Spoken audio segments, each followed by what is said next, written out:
Alright, Trial Mob, and here we have it, the big return for Omanga, the Abaddon Gheists. This is supposed to be somewhat of a reimagination, if not more so a brought to the future for the Omangan Abaddon forces. This is something that is basically brand new from tip to toe, something that completely takes us away from Ori Toys and brings us into Toy Alliance as a brand new figure. So here we have the box art itself, and the box art always looks incredible for these new Acid Rains. They've been doing a great job of showing us these guys. So a Geist in the front, a Geist in the back, their motorcycle down the middle. This is exactly what I want to see from Acid Rain every single time. And then, as you can tell here, some really cool stuff. Now you can tell in the background right there that there is not much to this figure, but it's okay. We're going to get into that a little bit later. But the box itself overall is a good aesthetic with some nice icons that we're seeing. I don't know if you guys saw that wolf one. It's pretty badass. So here we have the figure itself, brand new sculpt from tip to bottom.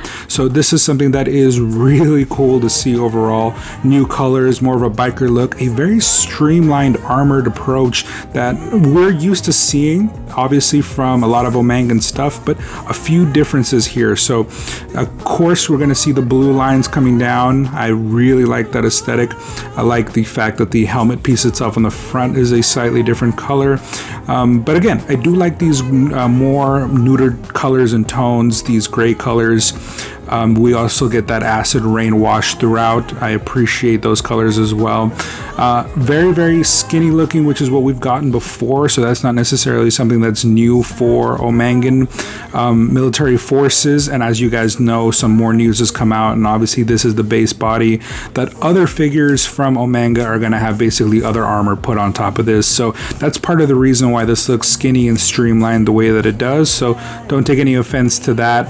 Again, this is supposed to be more of a biker-like character, more akin to, let's say, the Soul Commander, where they're not necessarily a front fighter. They're more of a shock trooper, fast in and out type of figure. So moving down here to the legs, as you can tell, we do see that aesthetic moving all the way down. The same blues that we saw up top of the bottom, same washes. This looks very akin to what we've gotten before from Omanga, but just modernized, and I really like that a lot. Now, the only place where I think they kind of messed up on is this gun. We've been seeing this gun since literally this company was still bought under Ori Toys, and that was years ago, and yet we've still gotten in the last Omanga release this exact same gun. So a lot of the people that feel that this figure didn't necessarily have something that really wowed them, a big reason for that was this gun, because yes, it's a new color, but we've seen this gun for so many years and they haven't changed a single thing. Not the barrel, not the stock, nothing. So I think this would have been a perfect time for us to have gotten something a little bit different, because look, even that notch on the back won't fit the notches in the back of the Omangan Geist. Now, the figure itself does have incredibly good articulation. Again, it's a very streamlined character, doesn't have any armor, so nothing that's going to stop it. That new shoulder brings you forward about that far, brings you back about that far, which is really good range. It's something that's impressive. Now, you can't get him into the T-pose. You can go probably a little further, but this is probably as far as you're going to want to go without stressing the plastic. And of course, you could shimmy up the arm. So again, that's a lot of articulation coming out of that shoulder there. The elbow is single jointed, but you get way past 90 degrees. And then of course, for that hand, you are going to get that pistol grip, which is nice. And of course, the 360 spin around, which is really good stuff. Overall, the articulation in the arms, no problem. Again, the streamlinedness of this figure allows for him to get just an insane amount of mobility that we haven't really gotten before in other Joy Toy characters. So looking at that chest, as you can tell, he can move far about that back, include that waist bend, and he can basically look all the way back, all the way forward. I mean, the range of motion here is incredible. Yes, you do get some gappage, but of course in photography you can always find ways around that. Kind of wish there was a belt there, but it's okay. In terms of the head, of course 360, but his neck is actually kind of like a floating piece. No, I shouldn't say floating piece, but it's also on a hinge. So as you can tell, he can look straight up, and then he was looking straight down earlier. He can literally tuck that chin in, so absolutely no problem there. little bit of that waist swivel. Now, they have a little bit of that Star Wars Black Series upper thigh where it kind of bucks into the pelvic area, so you don't get a full 90 degrees with a kick. You actually have to twist it outwards, bring it up a little further, and then basically you get about 90 degrees. Then we switch over to the knees, which gets double jointed, and it goes really far up. Doesn't necessarily sandwich, but it goes as far as it's going to have to go. You'll be able to get everything you need out of that double knee right there. And again, I do like the design. I really like what they have going on there.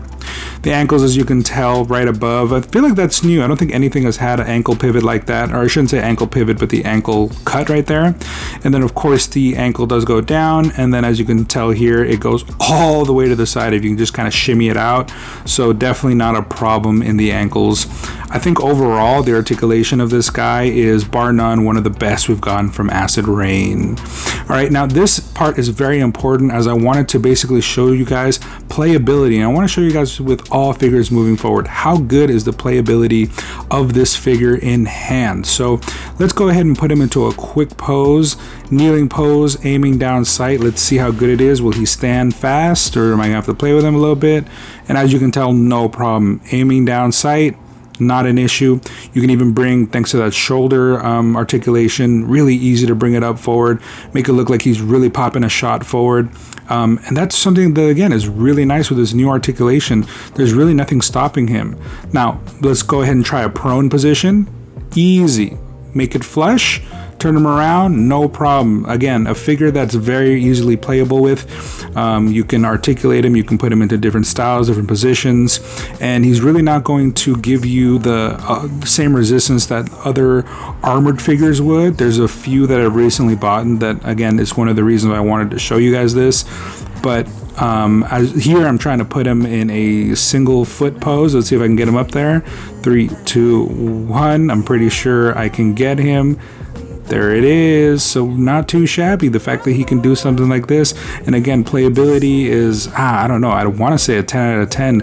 Other figures that I've gotten that I will talk about that have come from Joy Toy have been very, very difficult for me to be able to put into any kind of position. So that's why I wanted to show you guys this specific portion and talk about playability for each figure so that you guys know what you're getting your hands on, because not every figure has the same amount of mobility, for one, or like this character that has no real armor stopping him from being able to get into a bunch of different crazy poses. So when it comes to articulation, when it comes to playability, this guy really, it goes hand in hand. Playability seems to be really high when you can get a figure into good articulation. Now, that's not the same for, let's say, Revoltech figures that have high articulation, but playability can be a little challenging sometimes. But anyways, let's go ahead and give this guy a little size comparison so that you guys can see what it looks like next to a PLA Assaulter. As you can tell, Joy Toy has a very different philosophy with their 1/18 characters, a lot more realistic in terms of the proportions of the legs, the arms, the body itself, and I would say that they're about the same height, so that's nice. And then we're going to go ahead and switch over to, I believe this guy is called Musashi. Now this guy right here is obviously more proportionate because this is an Acid Rain figure, and he's a little bit smaller, but all the Republic of Yamamoto stuff that isn't basically the owls are all a bit taller, so they're probably on par with the Geist, or maybe a little bit taller, but as you can tell, this is a good size comparison for some of those. Now, switching over here, I don't show this guy often, but we do have I believe this is one of the infiltrators from Warhammer 40k Joy Toy. So this is a massive figure overall, the body, the pauldrons, the legs, even though the legs don't seem that much taller than the Geist, so that's kind of funny. And then over here we have my customized mercenary con with basically a scarf. As you can tell, he's a bit taller than some of the other guys that we've gotten before, so he is more on par with the overall height of the Geist, even with the full helmet. But as you can tell, he is really close to the height of that infiltrator, so not a good look there. Now, switching over to some Revoltech, here we have Deadpool, and as you can tell, Deadpool is a 1/12 scaled character. Huge guy, so I mean, this is just for fun. This is just in case you happen to buy these guys in tandem. This is just for you to see what this specific character might look like next to him. And then to top it all off, we have Zarbon, which by the way is a dream character. I can't believe that SH Figure Arts made this guy, and I'm so happy I was able to cop him. But as you can tell, same deal, 1/12, and this is probably one of the bigger of the, or more, I should say this is more of a medium-sized character from SHF DBZ. Now, to top it all off at the very end, of course, I just got Superman. He's an incredible figure, probably a figure of the year contender. So we're gonna have to talk about this guy later, but in the meantime, I just wanted to show you guys a little size comparison. All right, you guys, so there it is, the Acid Rain Omangan Abaddon Geist. This is an incredible figure in terms of its articulation, in terms of its playability.